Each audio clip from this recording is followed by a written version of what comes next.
Hey everybody, Space Coast here. As promised, this is going to be the video on how to make casting shark rigs. You can catch all kinds of fish on here. I've caught snook, redfish, tarpon, all on these rigs. But the majority of the time when you use cut bait in the surf, you catch sharks. And you catch some big stingrays sometimes too. But these rigs are super simple. I'll show you the knots, what I use. I'll show you the materials, everything, so it shouldn't be any problem. Just follow the simple instructions and you can make rigs for about $1.50 a piece, instead of paying 15, 20 bucks a pop for them. Tight lines. All right, everybody, hit Space Coast. I'm going to show you how I put together the casting shark rig. First of all, the parts. This is that large clip I use. Remember I said I can switch out a rig in about 2 seconds. If I lose a hook or something breaks or fails, or if the line, especially the shock cord, the 200-pound mono, gets torn up, I can switch one out very quickly. Now, just a quick note. I don't throw away any of my parts, so when I cut the hook when I'm at the beach, the only part that gets ruined is the hook. I take all the swivels, these slides, even if I have these on there, the slides for the sinkers, the sinker clips, everything, the swivels, the whole works are all done. I just cut them all off the leader and reuse all of them, because you can keep using these things over and over and over again. The only thing I normally waste, and I don't even consider it waste, that I destroy are the hooks. And these are the hooks I use for the sharks. And now, remember, I just don't catch sharks on these. I've caught tarpon, snook, redfish, black drum, everything on cut bait using these hooks. These hooks are plenty strong for casting in the surf. So I have, this is a 130-pound test steel leader. It's about 18 inches. That's going to be at the end. I'll put the twist on these to hold it. And then I have 200-pound mono here that I use for the shock cord. I've already pre-cut that to the right length. And you're going to cut this about 4, depending on how well you can cast and how long your rod is, about 4 to 5 feet max, because you don't want your leader to exceed about 6 feet. 7 feet tops. It just depends on the length of the rod. So we'll go ahead and get started. So the first thing I do is I tie just a square knot in the end of the mono. I grab it with the pliers and I cinch it down the best I can.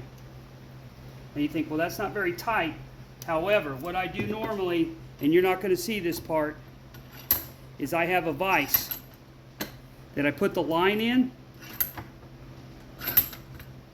and I pull it ever so slightly and I get that thing real tight. And there you can see the knot, very tight square knot. Then I trim off the tag end here.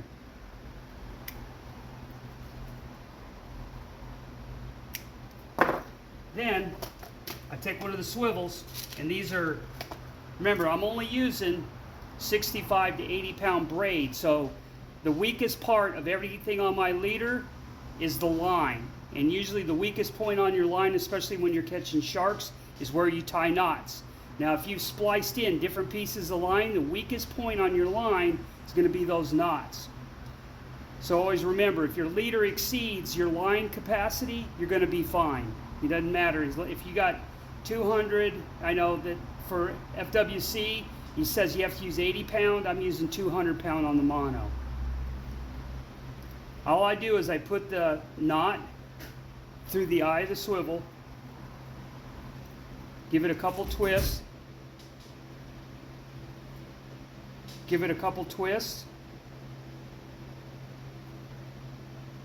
and then just cinch it down with a pair of pliers. Now, same thing with this. You think, well, that's not, you can take a look at that knot. It's not very much to it, but I guarantee I have caught literally hundreds of sharks between 4 and 7 feet on this knot. The knots don't fail. I slide it into the vise. Now you can just use a pair of pliers if you think your grip's strong enough. I like to get it good and tight. And I just pull very tightly and get that knot all cinched down. If you put a little spit on it, that'll work too. I'll show you the end product here. So now I put the swivel in the vise and then tighten that down. And now it has to pull that knot through that loop to break this line. Trust me, it won't. I've caught lots of sharks this way. That's the top of the leader. Now we're going to go down to the bottom. There's two ways you can do this. You can either slide on one of these fancy clips. I bought a few of these. These are fine, they work. You can just put it on the end of the line, but make sure you put this on before you start putting the other end on, or else you'll have to cut and start over. Or if you want to, you can take two of these beads, slide the beads on, slide a sinker clip, and slide another bead on. Now this is just to protect your line from being worn down on the ends when the sinker slides back and forth and slams into the line or the end. This just protects the knots. You can either do it this way, or you can use the fancy swivel. I'll just leave this one on here for now. So I'm just going to use two of the beads and a sinker snap right here. Slide it down to the end. Now you'll notice now it's all slid down to where I've already put the swivel on. Now I'm going to tie a knot at this end. Same thing, square knot.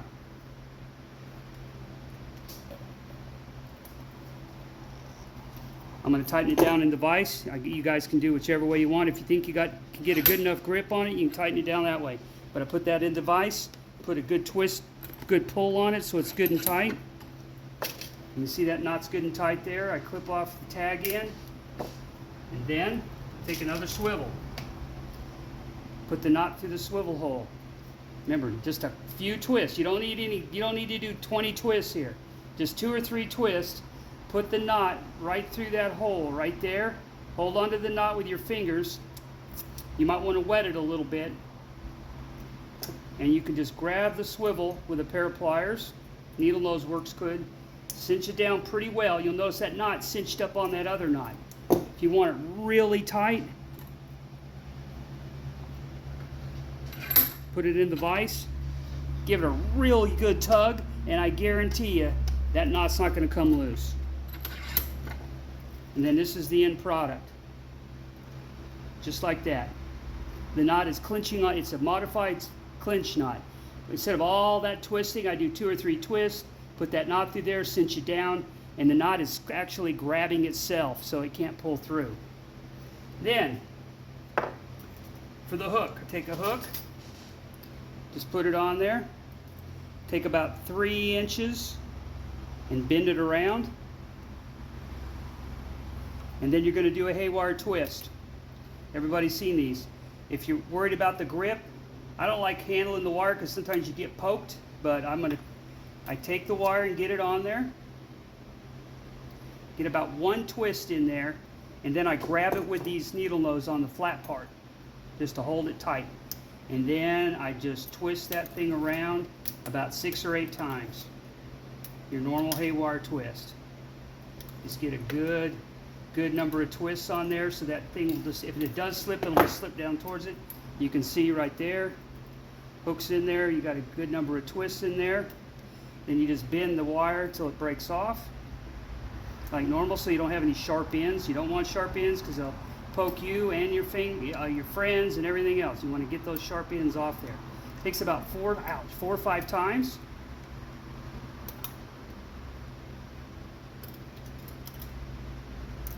This one's being persistent.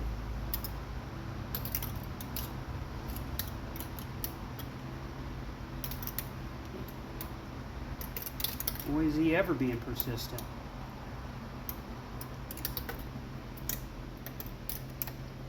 Well, this will be half the video. There we go. Finally broke that off there. Then you see it's twisted on there.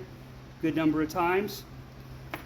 Now we take the other end and we put it on the other swivel. Just run it through the swivel. Just poke the wire through the swivel. Give yourself, once again, about 3 inches out the top. Get 1 twist on there. Now remember, I just like to use the pliers. Grip that thing flat so it's in the flat section, and then I just give this thing the normal 6 or 8 twists around the wire. I've just found that it's easier to hold the wire this way so you don't get any weird slippage. Then I just do the same thing again. Hopefully this one will break a little faster than that last one did. Bend it back and forth. Takes a few times there, then that one came loose, and there you can see the twist right there. And with that, I'll give you a quick look at it here. Remember, here's the end where this slip snaps into the big swivel snap I have at the top that's connected to my line. Goes down, I've got about 4 feet of the mono. I've got 2 of the beads with a snap swivel on here, or a snap clip for the sinker connected to another swivel. And then you have about, from hook to the top is about 12 to 14 inches on this one, but it varies. I don't do anything shorter than 12 and don't like to do anything longer than 18. And that's the whole leader. Then when I'm through with these, I wrap it up, wind it up like that, and I do the same thing like I do with the others. I take a Ziploc,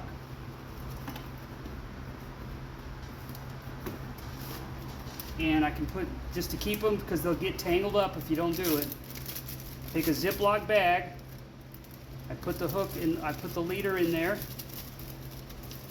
seal it up. It's kind of like when you buy one, and that's what it looks like when it's sealed up, just like that.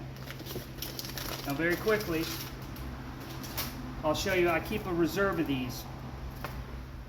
Now when I go to the beach, the same, you saw that these are the leaders I use for the double drop. I have multiple leaders in here. I usually carry at least 10 or 12. You can see there's a few variations of hook sizes. There's a little bit bigger hook there.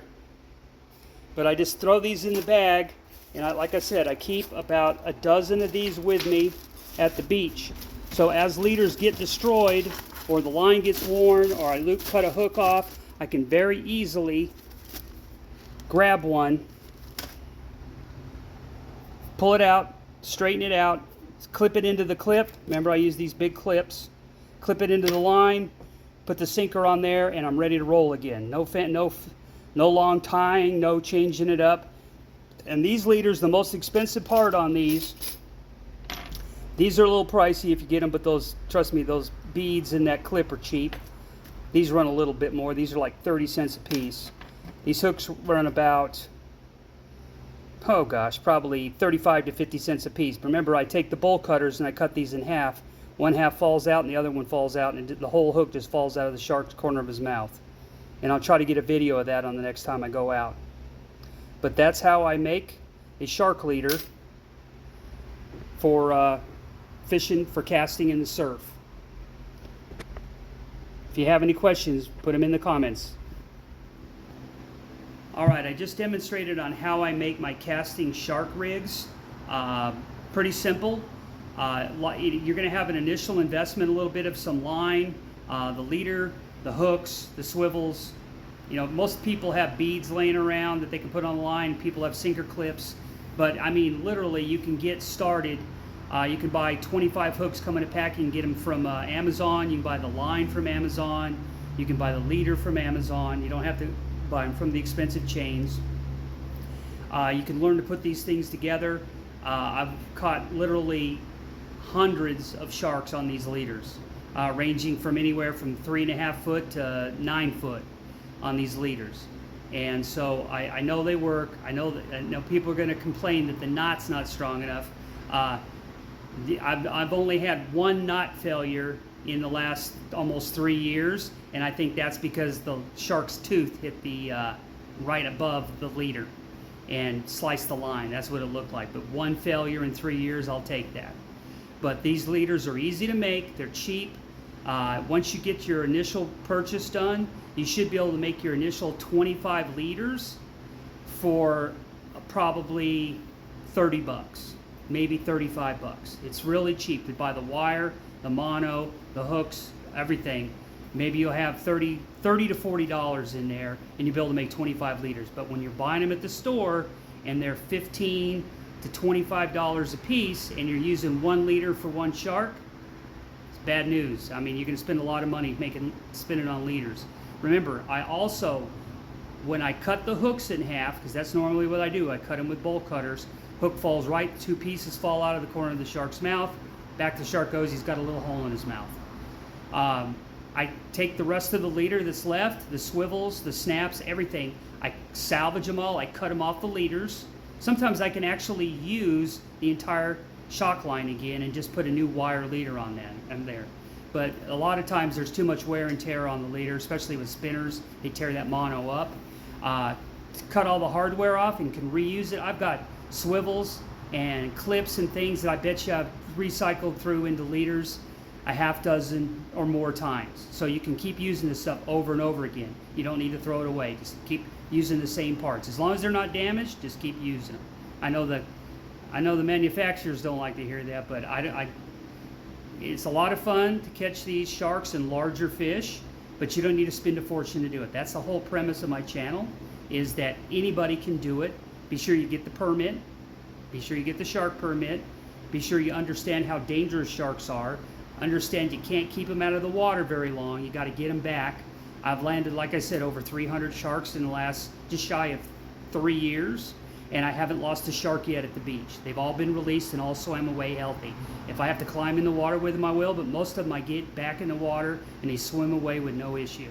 So if you are going to catch sharks, especially the sharks, if you're catching redfish, drum, things like that, tarpon, remember, if they're over a certain length, you can't take them out of the water. So don't take them out of the water. Get in there, pull that hook out, cut the hook, whatever you have to do. Cut it with the bolt cutters, get it right out of their mouths, send them on their way. But hopefully this was useful to you. Hopefully you'll be able to make your leaders and save yourself a fortune on casting shark rigs instead of spending the big bucks. Remember, this type of fishing channel I have is for everybody. It's not for the guys with the big bucks. I enjoy fishing this way. I've been fishing in Florida since the 60s when I was a kid, and I grew up fishing at Melbourne Beach. And I watched some of the greatest shark fishermen in history using the big pin 16s and taking the bait out. As a teenager, I used to take their bait out on my surfboard and drop it out past the sandbar for them, and sometimes there'd be a shark on the line before I could paddle back.